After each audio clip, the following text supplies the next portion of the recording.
So they say the first sounds and signs of spring are the birds and the bees. That's a lie. The first sign and sounds of spring are gnats. I hate gnats.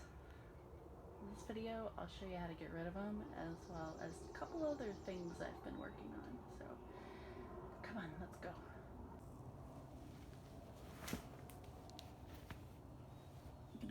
I'm gonna put on my new rain boots before we can go out in the garden. There we go. Okay.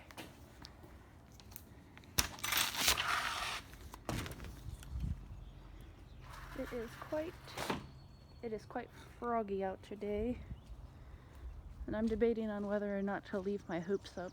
I like to leave them up when it's sunny and above 50 because this is cold weather crops that are in here. But I mean, you can't even really see the sun. You can see all my peach blossoms. I hope they survive. We'll see. Such pretty little peach blossoms.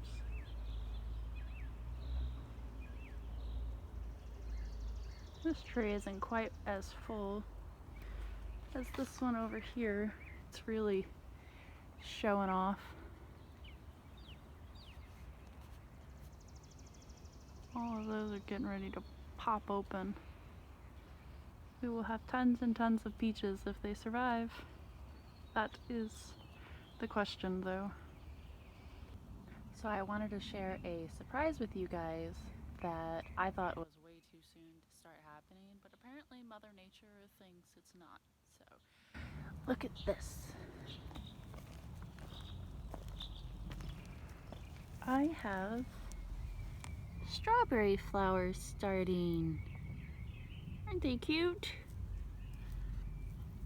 I know, only a gardener would say something covered in mulch and dirt is cute. But look at all of them. I'm pretty excited. I haven't had strawberries start this early, but then again, I haven't stuck them out this early in these. I just let them overwinter in this pallet over here. Sorry, I had to stop the video and go help one of my kids with a homeschooling emergency. You know how it is. They always need help right this immediate second. So anyways, I never knew they started this early because I've never overwintered them before. I've always dug them up and brought them in, and they've done well. This is the main mother plant right here that I first got about 2 years ago, and then she spread out just a couple spots here, and then this past summer I took all her runners and spread them out even more. I think I have them a little too close together, but eventually I'm going to get another pallet like this and put it over there and just let it continue to take up, because my kids really like strawberries. We like strawberries, and I'd rather grow them ourselves or go to a farm and pick it ourselves. So, but I thought that was cool, a nice little surprise from Mother Nature. I look forward to eating them. Alright, so it's still kind of chilly out here. I want to go into my makeshift greenhouse and show you guys how to combat the gnats with your indoor plants and all the seedlings you're starting inside, or even in your greenhouse. So let's go in there. Alright, so I don't know if you're going to be able to see them or not, but we'll give it a go. My poor lettuce has gotten attacked by gnats. And that's because I've been watering them too much. Oh look, you can see one right there. Ugly little buggers. I hate them all. I hate gnats. I don't see the purpose in them. I don't, other than maybe pollinating, but no. They need to go. I don't like them.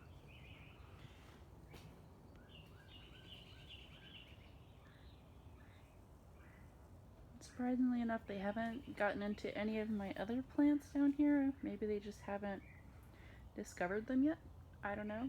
Only in the lettuce, but I think I know why they're only in the lettuce, and I'll tell you about that here in a second.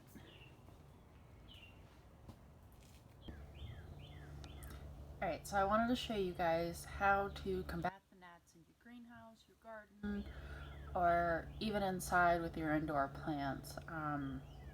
I always say the first sign of spring is gnats, not the birds and the bees singing or the flowers blooming. The gnats, soon as it's like above 40 degrees, it seems, they like to come alive and drive me and the kids insane. Our cat loves them though, so they keep him entertained, but I can't stand them. They always get in my drinks and they gross me out. So, one of the ways I combat the gnats naturally is with apple cider vinegar.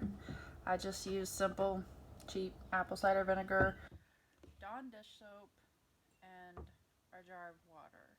I know they have these yellow string things that you can hang up, but I'm always afraid the cat's gonna get a hold of them, and I don't know what is on or in those things.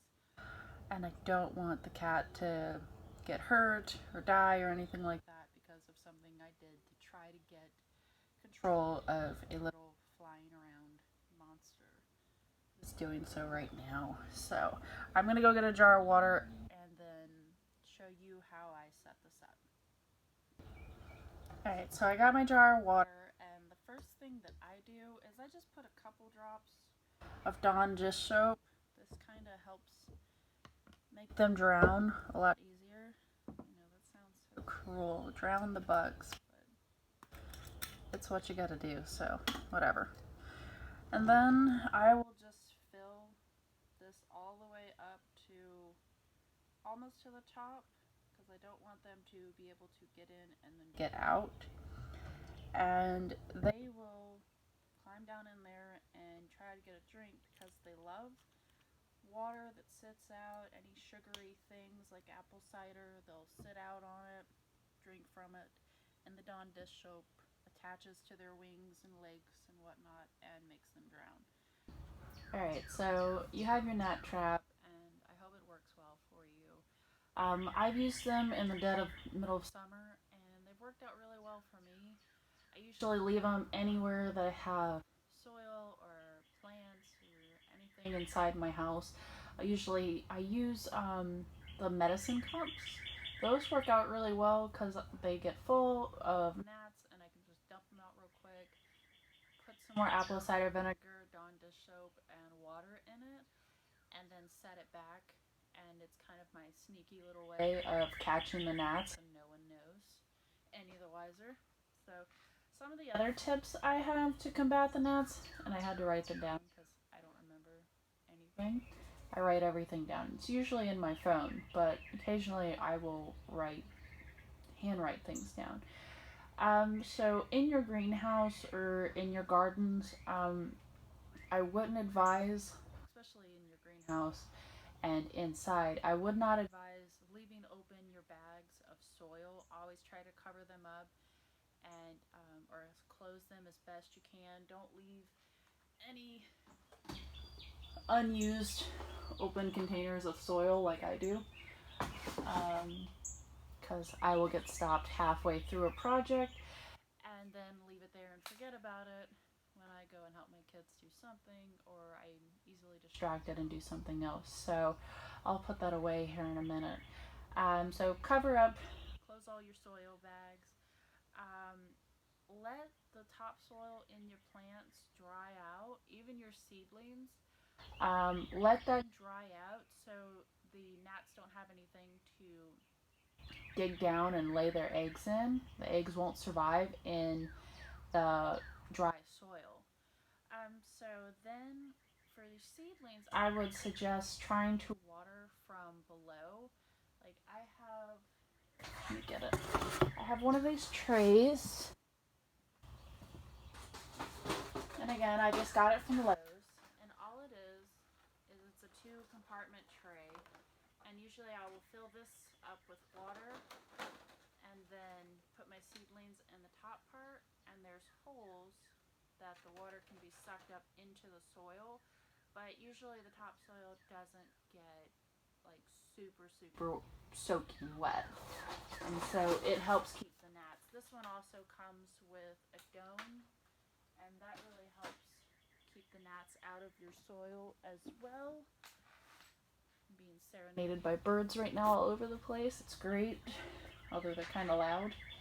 Um, Another tip I would use is to put mulch, especially in your beds or any, even your indoor plants. You could put mulch. I've seen some people use moss. I'm not crazy about moss just because I'm from Louisiana and all the rumors and this that you hear about Spanish moss is true. It looks really pretty dancing in the wind. Um, I would get the store bought moss if you're going to put it in your house because that's been treated and cleaned and it doesn't have any bugs or anything like that. Don't get the natural outside moss, please. Do yourself a favor. But it does look prettier inside than using mulch. But outside, I would definitely use mulch. That way, it repels the bugs. I specifically like using the cedar mulch. It's like the bright red brown color. It's really pretty. Even when it's wet, it doesn't look like muddy brown. It looks appealing. Um, what else? Oh, I think the most obvious one, though, that I always forget is don't leave an open source of water other than your traps. Um, don't leave out glasses of water in your greenhouse, buckets, or in the house. They love, love, love gathering around just a cup of water, a cup of coffee. I'm really bad about leaving my coffee mugs all over the place. You can ask my husband.